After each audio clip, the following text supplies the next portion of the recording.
Praise the Lord. Hallelujah. സ്തോത്രം സ്തോത്രം സ്തോത്രം സ്തോത്രം സ്തോത്രം സ്തോത്രം സ്തോത്രം. കർത്താവിൻ്റെ അതിപരിശുദ്ധമായ തിരുനാമം ഈ അനുഗ്രഹിക്കപ്പെട്ട പ്രഭാതത്തിൽ വാഴ്ത്തപ്പെടുമാറാകട്ടെ. പ്രിയപ്പെട്ട ദൈവമക്കളെ, നമുക്ക് ഒരുമിച്ച് 2025 മാർച്ച് മാസം 11 ആമേൻ ആമേൻ ചൊവ്വാഴ്ച പ്രഭാതത്തിൽ കർത്താവിനെ ആരാധിക്കുവാൻ, കർത്താവിനെ സ്തുതിക്കുവാൻ നമ്മുടെ സ്വർഗീയ പിതാവ് നമുക്ക് ഒരുക്കി തന്നിരിക്കുന്ന നല്ല സമയത്തിനായിട്ട് നമുക്ക് കർത്താവിന് നന്ദിയോടെ സ്തോത്രം ചെയ്യാം. സ്തോത്രം സ്തോത്രം സ്തോത്രം സ്തോത്രം സ്തോത്രം സ്തോത്രം സ്തോത്രം. കഴിഞ്ഞ പകൽക്കാലം മുഴുവൻ കർത്താവ് നമ്മളെ കാത്തു പരിപാലിച്ചില്ലേ? ഓർത്ത് നോക്കിയേ, എത്ര അത്ഭുതകരമായിട്ട് കഴിഞ്ഞ പകൽക്കാലം നമ്മുടെ കർത്താവ് നമ്മളെ സൂക്ഷിച്ചു. കരം ഉയർത്തി പിടിച്ചിട്ട് പറയാം, കർത്താവെ നന്ദിയോടെ സ്തോത്രം, നന്ദിയോടെ സ്തോത്രം, നന്ദിയോടെ സ്തോത്രം, സ്തോത്രം സ്തോത്രം സ്തോത്രം സ്തോത്രം സ്തോത്രം സ്തോത്രം സ്തോത്രം. രാത്രികാലം നല്ല ഉറക്കം നമ്മളെ അനുഗ്രഹിച്ചതിന് കരം ഉയർത്തിയിട്ട് കർത്താവിനൊന്ന് സ്തോത്രം പറഞ്ഞ്, കർത്താവെ സ്തോത്രം, കർത്താവെ സ്തോത്രം, കർത്താവെ സ്തോത്രം, സ്തോത്രം സ്തോത്രം സ്തോത്രം സ്തോത്രം. ഇന്നലത്തെ മീറ്റിംഗ് അനുഗ്രഹമാക്കി തീർത്ത ദൈവകൃപയ്ക്ക് കരം ഉയർത്തി പിടിച്ചുകൊണ്ട് കർത്താവിന് നന്ദി പറഞ്ഞ്, കർത്താവെ നന്ദിയോടെ സ്തോത്രം, സ്തോത്രം സ്തോത്രം സ്തോത്രം സ്തോത്രം സ്തോത്രം സ്തോത്രം. കർത്താവെ ആരോഗ്യത്തോടെ സൗഖ്യത്തോടെ ഈ പ്രഭാതത്തിൽ ഉണരുവാൻ കർത്താവ് കൃപ ചെയ്തത് ഓർക്കുമ്പോൾ കർത്താവിന് നന്ദി. കരം ഉയർത്തിയിട്ട് കർത്താവിനോട് പറഞ്ഞു, നന്ദിയോടെ സ്തോത്രം, നന്ദിയോടെ സ്തോത്രം, നന്ദിയോടെ സ്തോത്രം, നന്ദിയോടെ സ്തോത്രം, സ്തോത്രം സ്തോത്രം സ്തോത്രം സ്തോത്രം സ്തോത്രം സ്തോത്രം. കർത്താവ് ഈ പകൽക്കാലം ക്രിസ്തീശുവിൽ ഞങ്ങളെ ജയോത്സവമായി നടത്തുന്ന ഞങ്ങളുടെ പിതാവിന് നന്ദി പറയുന്നു. Thank you Lord. നന്ദിയോടെ സ്തോത്രം, നന്ദിയോടെ സ്തോത്രം, നന്ദിയോടെ സ്തോത്രം. കർത്താവെ അങ്ങ് ഞങ്ങളെ ഇന്ന് കൈപിടിച്ച് നടത്തുന്നതിനായിട്ട് സ്തോത്രം. നല്ല ഇടയനായി ഞങ്ങളുടെ കൂടെ ഇരുന്ന് ഞങ്ങളെ വഴി നടത്തുന്ന ദൈവകൃപയ്ക്കായിട്ട് സ്തോത്രം ചെയ്യുന്നു.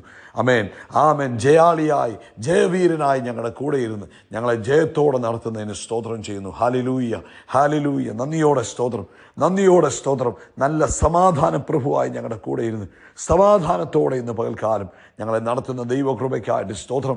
ഞങ്ങളങ്ങേ ആരാധിക്കുന്നു, ഞങ്ങളങ്ങേ സ്തുതിക്കുന്നു, ഞങ്ങളങ്ങേക്ക് നന്ദി പറയുന്നു. അങ്ങെത്ര നല്ലവൻ, അങ്ങെത്ര മതിയായവൻ. ഹല്ലേലൂയ ഹല്ലേലൂയ. കർത്താവിന് സ്തോത്രം, കർത്താവിന് സ്തോത്രം, കർത്താവിന് സ്തോത്രം, കർത്താവിന് സ്തോത്രം, കർത്താവിന് സ്തോത്രം, കർത്താവിന് സ്തോത്രം. ആമേൻ ആമേൻ. ഹല്ലേലൂയ. സങ്കീർത്തനക്കാരൻ പറയുന്നു, 63 സങ്കീർത്തനത്തിൽ ഇങ്ങനെ പറയുന്നത്, ആമേൻ, ദൈവമേ അങ്ങൻ്റെ ദൈവം അധികാരത്തെ ഞാൻ അങ്ങേ അന്വേഷിക്കും. ഉണങ്ങി വരേണ്ട ദേശത്ത് എൻ്റെ ഉള്ളം കർത്താവിനായി ദാഹിക്കുന്നു, എൻ്റെ ദേഹം കർത്താവിനായി കാംക്ഷിക്കുന്നു. അതിൻ്റെ 3-ാമത്തെ വാക്യം, കർത്താവിൻ്റെ ദയ ജീവനേക്കാൾ നല്ലതാകുന്നു. എൻ്റെ അധരങ്ങൾ കർത്താവിനെ സ്തുതിക്കും. എൻ്റെ ജീവകാലമൊക്കെയും ഞാൻ അങ്ങനെ കർത്താവിനെ വാഴ്ത്തും. കർത്താവിൻ്റെ നാമത്തിൽ ഞാൻ എൻ്റെ കൈകളെ മലർത്തും. നമുക്ക് ഒരുമിച്ച് പ്രാർത്ഥിക്കാം.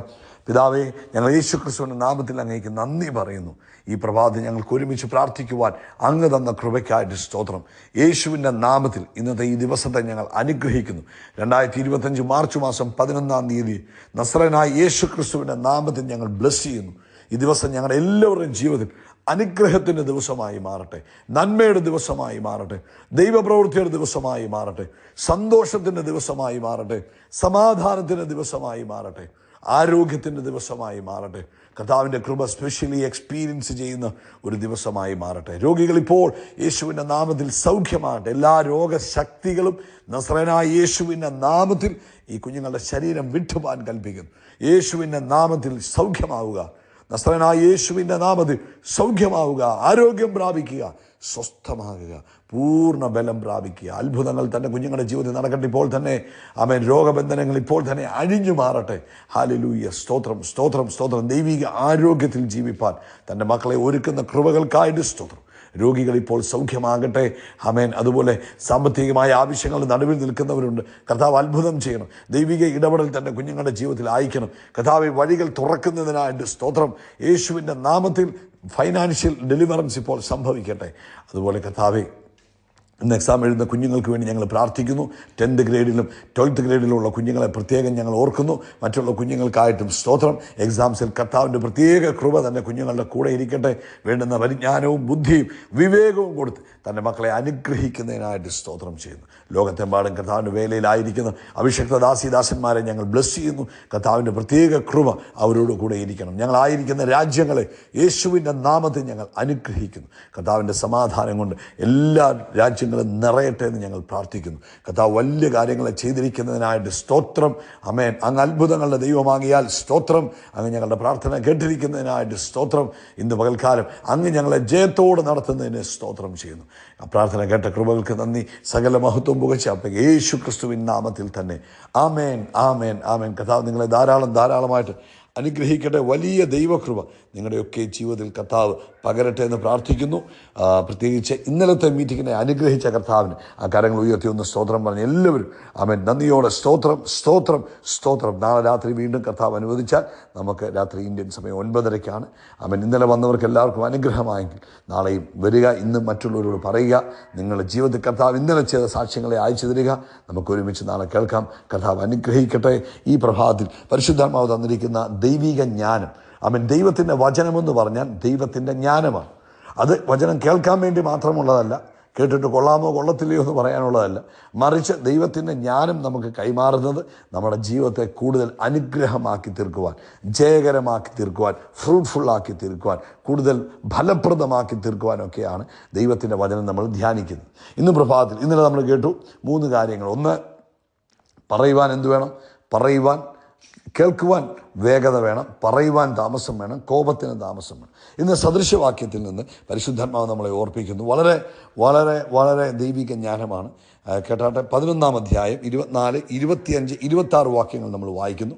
അത് നമുക്ക് നോർമലി ഒരാൾ വായിക്കുമ്പോൾ മനസ്സിലാക്കാവുന്ന കാര്യങ്ങളാണ്. ഒരുത്തൻ വാരി വിതറിയിട്ടും വർദ്ധിച്ചു വരുന്നു. ഒരാൾ വാരി വിതറിയിട്ടും വർദ്ധിച്ചു വരുന്നു. മറ്റൊരുത്തൻ ന്യായവിരുദ്ധമായി ലോഭിച്ചിട്ടും ഞെരുക്കമേ ഉള്ളൂ. അപ്പോൾ ഒരുത്തൻ വാരി വിതറിയിട്ടും അവൻ എന്ത് ചെയ്യുക? അവൻ വർദ്ധിച്ചു വരികയാണ്. അപ്പം ഔദാര്യം സമൃദ്ധി കൊണ്ടുവരുന്നു, എന്നാൽ ദാനധർമ്മം ചെയ്യാതിരിക്കുന്നത് ദാരിദ്ര്യം കൊണ്ടുവരുന്നു. അപ്പം നമ്മൾ കൊടുക്കുമ്പോൾ കൊടുക്കുന്നത് നമ്മുടെ ജീവിതത്തിൽ എന്ത് കൊണ്ടുവരും? സമൃദ്ധി കൊണ്ടുവരും. അതെന്ത് കാര്യമാണെങ്കിലും നമ്മൾ കൊടുക്കുവാൻ പഠിക്കണം, സ്നേഹം കൊടുക്കാൻ പഠിക്കണം. നമ്മൾ മറ്റുള്ളവരെ സ്നേഹിക്കുമ്പോഴേ നമ്മുടെ ജീവിതത്തിലേക്ക് സ്നേഹം വരികയുള്ളൂ. നമ്മൾ ചെയ്യുന്നതെല്ലാം ഒരു വിതയാണ്. വിതയ്ക്കുന്നത് മാത്രമേ നമുക്ക് കൊയ്യുവാൻ പറ്റുകയുള്ളൂ. അപ്പം ഇവിടെ പറയുന്നു, ഒരുത്തൻ വാരി വിതറിയിട്ടും എന്ത് ചെയ്യുന്നു? വർദ്ധിച്ചു വരുന്നു. ചിലർ പറയും, ഇങ്ങനെ അങ്ങ് കൊടുത്താൽ നമ്മുടെ കയ്യിലുള്ളത് തീർന്നു പോകത്തില്ലേ? ഇല്ല. വേദോസം പറയുക, നീ വാരി വിതറുമ്പോൾ എന്ത് ചെയ്യും? വർദ്ധിച്ചു വരുത്തും. മറ്റൊരുത്തൻ ന്യായവിരുദ്ധമായി ലോഭിച്ചിട്ട് അവൻ എന്തേ വരുന്നുള്ളൂ? അവന് ഞെരുക്കും. അവൻ ന്യായവിരുദ്ധമായി ലോഭിച്ചു. എന്നാൽ ദാനധർമ്മം ചെയ്യാതിരിക്കുന്ന എന്താ? ദാരിദ്ര്യം കൊണ്ടുവരുന്നു. അപ്പോൾ വാരി വിതറുമ്പോൾ സമൃദ്ധി വരും, ചെയ്യാതിരിക്കുമ്പോൾ ദാരിദ്ര്യം വരും. നമ്മൾ നോക്കിയാൽ മതി. ഈ ഇല്ലായ്മയിൽ ജീവിക്കുന്ന, അല്ലെങ്കിൽ ദാരിദ്ര്യം നമ്മുടെ കയ്യിൽ സാമ്പത്തികമായ അല്ലെങ്കിൽ ആ സമൃദ്ധി അനുഭവിക്കാതിരിക്കുന്നവരെ കാര്യമായിട്ടൊന്ന് പരീക്ഷിച്ച് നോക്കിയാൽ, അല്ലെങ്കിൽ പരിശോധിച്ച് നോക്കിയാൽ നമുക്കറിയാം, അവർ കൊടുക്കുന്നത് വളരെ കുറവായിരിക്കും. ഇതുപോലെ തന്നെ സ്നേഹം കൊടുത്തെങ്കിൽ മാത്രമേ നമുക്ക് സ്നേഹം കിട്ടുകയുള്ളൂ. നമ്മൾ ഒരാളെ കണ്ട് ചിരിച്ചാലല്ല മറ്റൊരാൾ നമ്മളെ കണ്ട് ചിരിക്കത്തുള്ളൂ. ഇത് വളരെ ഇമ്പോർട്ടൻ്റ് ആണ്. കൊടുക്കുന്നത് അനുസരിച്ച് നമ്മൾ കൊടുക്കുന്നത് നമ്മുടെ ജീവിതത്തിൽ വർദ്ധിച്ചു വരുവാൻ കാരണമാകും. അടുത്തത് പറയുന്നത് ഔദാര്യ മനുഷ്യൻ പുഷ്ടി പ്രാപിക്കും, തണുപ്പിക്കുന്നവന് തണുപ്പ് കിട്ടും. ഔദാര്യ മനുഷ്യൻ എന്ത് ചെയ്യും? പുഷ്ടി പ്രാപിക്കും. അതായത് അനുഗ്രഹിക്കാൻ ജീവിക്കുന്നവരുടെ മേൽ അനുഗ്രഹങ്ങൾ കുമിഞ്ഞുകൂടിക്കൊണ്ടിരിക്കും. മറ്റുള്ളവർക്ക് നന്മ ചെയ്യുവാൻ, മറ്റുള്ളവരെ അനുഗ്രഹിക്കുവാൻ, മറ്റുള്ളവരെ സഹായിക്കുവാൻ വേണ്ടി ജീവിക്കുന്നവരുണ്ട്. ചിലത് തങ്ങളുടെ കാര്യം മാത്രം, ഞാൻ എൻ്റെ കംഫർട്ട് സോണിൽ വിട്ടിട്ട് ഒരു കാര്യം ചെയ്യത്തില്ല, എനിക്ക് ബുദ്ധിമുട്ടുണ്ടാകുന്ന രീതിയിൽ ഞാൻ ഒരു കാര്യവും ചെയ്യത്തില്ല, എൻ്റെ ഉറക്കം കളഞ്ഞ് ഞാൻ ഒരാളെ സഹായിക്കത്തില്ല, എൻ്റെ കയ്യിലെ പൈസ കൊടുത്ത് ഞാൻ ഒരാളെ സഹായിക്കത്തില്ല, മറ്റൊരാൾക്ക് എൻ്റെ കാര്യങ്ങളാണ് എനിക്ക് ഫസ്റ്റ്. അങ്ങനെയുള്ളവരെ അല്ല വേദോസ്തവം അനുഗ്രഹിക്കുന്നത്. വേദോസ്തവം പറയുന്നത് മറ്റുള്ളവരെ അനുഗ്രഹിക്കുവാൻ ജീവിക്കുന്നവരുടെ മേൽ അനുഗ്രഹങ്ങൾ കുമിഞ്ഞുകൂടും. അനുഗ്രഹങ്ങൾ ചൊരിയാൻ തൻ്റെ ജീവിതം ചൊരിയുന്നവൻ അനുഗ്രഹത്താൽ പൂരിതമാകും. ഹല്ലേലൂയ, സ്തോത്രം. അപ്പോൾ മനസ്സിലായോ? സഹായിക്കുന്നവനെ സഹായിക്കാൻ ദൈവം വേറെ ആളുകളെ ഒരുക്കും. കൊടുക്കുന്നവനെ, വാരി വിതറി കൊടുക്കുന്നവനെ സമൃദ്ധി ദൈവം കൊടുത്തുകൊണ്ടിരിക്കും.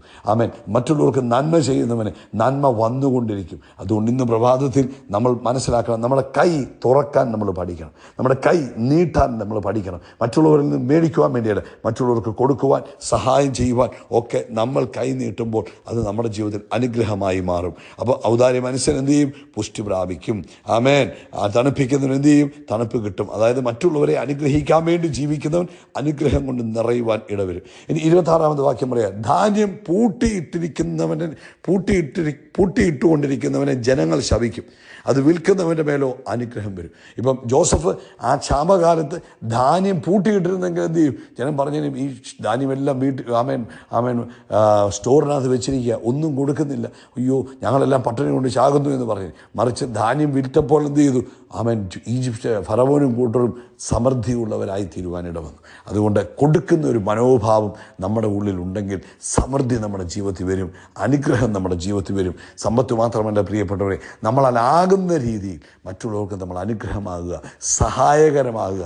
ദൈവം നമ്മളെ വിളിച്ചത് മറ്റുള്ളവർക്ക് അനുഗ്രഹമാകാൻ വേണ്ടിയാണ് കേട്ടോ. അതുകൊണ്ട് മറ്റുള്ളവർക്ക് ചെയ്യാവുന്ന സഹായങ്ങൾ, ആമേൻ. നമ്മൾ ഈ ഭൂമിയിലായിരിക്കുമ്പോൾ ഈ ഓരോ ദിവസവും നമ്മൾ ചിന്തിക്കണം, ഇന്ന് എനിക്ക് എന്തെങ്കിലും ഒരു സഹായം ചെയ്യാൻ പറ്റുമോ, ഇന്ന് എന്തെങ്കിലും ആരെങ്കിലും ഒന്ന് സഹായിക്കാൻ പറ്റുമോ, ഇന്ന് ആർക്കെങ്കിലും വേണ്ടി എന്തെങ്കിലും ചെയ്യാൻ പറ്റുമോ എന്ന് നമ്മൾ നോക്കണം. എന്നിട്ട് ചെയ്യാൻ പറ്റുന്ന സഹായങ്ങൾ മറ്റുള്ളവർക്ക് ചെയ്തു കൊടുക്കണം. അത് നമ്മുടെ ജീവിതത്തിൽ അനുഗ്രഹങ്ങളെ കൊണ്ടുവരും. കർത്താവ് അനുഗ്രഹിക്കട്ടെ.